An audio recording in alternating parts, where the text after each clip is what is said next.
Yung mga susunod na mga hakbang na tatahakin po natin tungkol sa revelation ng naunang 18 na mga sundalo, no? Nauna, sabi ko kasi baka may susunod po, ano? Mm. Ah, Kwan po yan, ano man ang sitwasyon ng ating bansa, kahit ayaw ng NBI, Ombudsman, Senate, House na imbestigahan ang mga sinasabi nila, alam naman na natin yan nung una pa na talagang hindi papansinin ito ng mga institusyon natin.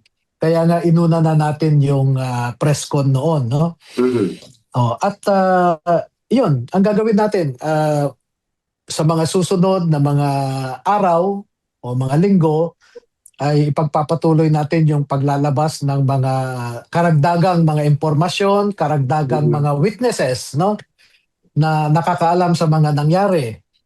At ituloy lamang natin ito dahil ang audience na natin dito ang sambayan ng Pilipino. Hindi Tama. na ang Senado, Kongreso, NBI, Tama. Ombudsman. Wala na po tayong pag-asa sa kanila, no?